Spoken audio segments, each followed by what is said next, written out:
Perkenalkan, saya Rio Jar Pratama dari Universitas Narotama.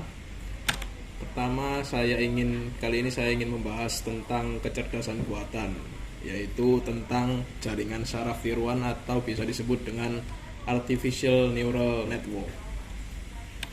Yang pertama, jaringan saraf tiruan adalah suatu jaringan untuk mempermodelkan cara kerja sistem saraf manusia atau otak dalam melaksanakan tugas tertentu. Pemodelan ini didasari oleh kemampuan otak manusia dalam organisasi sel-sel penyusunan neuron, sehingga memiliki kemampuan untuk melaksanakan tugas-tugas tertentu, khususnya pengenalan pola dengan efektivitas jaringan tertinggi. Jadi sama halnya dengan otak manusia yang bisa menerima inputan dari luar, kemudian memprosesnya untuk mengeluarkan sesuatu tindakan yang akan dilakukan. Seperti itu. Kemudian pada jaringan saraf, komponen neuron dibagi menjadi 3, yaitu yang pertama dendrit. Dendrit bertugas menerima informasi dan sebagai jalur untuk inputan bagi soma.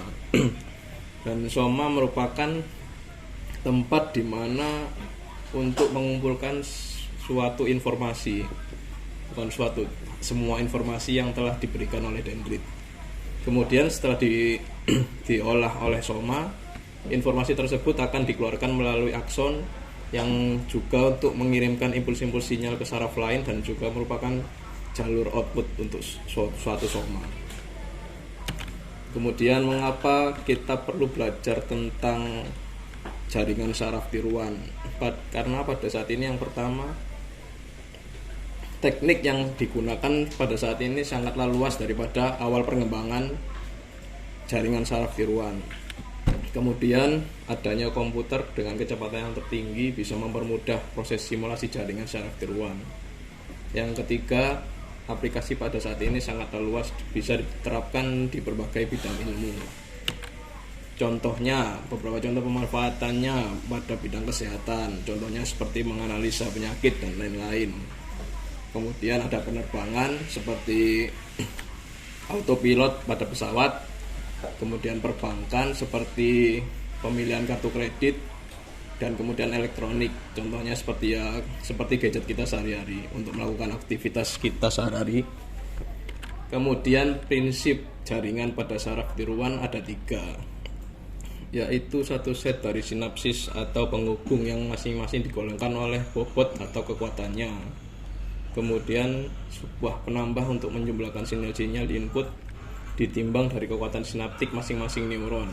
Yang ketiga, fungsi aktivasi yang membatasi amplitude yang diperbolehkan oleh sinyal output menjadi sebuah angka yang terbatas. Kemudian untuk prinsip jaringan saraf bisa digambarkan dengan seperti berikut.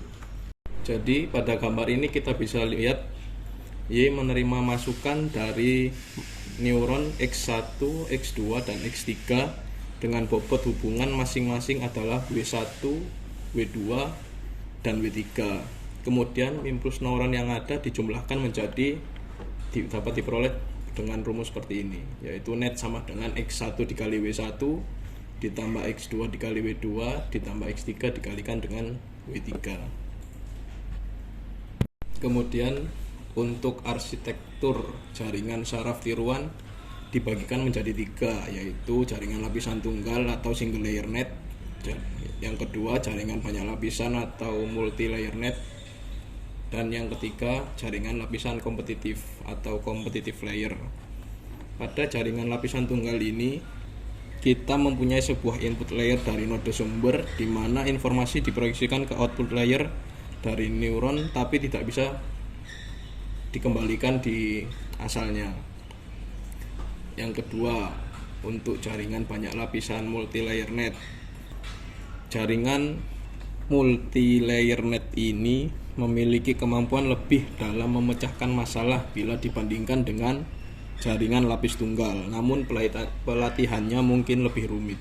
Pelatihan jaringan ini lebih baik karena memungkinkan bagi jaringan untuk memecahkan masalah yang tidak dapat diselesaikan jaringan. Yang ketiga adalah jaringan lapisan kompetitif. Pada jaringan ini, sekumpulan neuron bersaing untuk mendapatkan hak menjadi aktif atau sering pula disebut dengan prinsip winner takes all, atau yang menanglah yang mengambil semua bagiannya. Seperti itu. Saya mengutip sebuah teori berdasarkan sumber di bawah ini. Sekian dari saya. Terima kasih. Wassalamualaikum warahmatullahi wabarakatuh.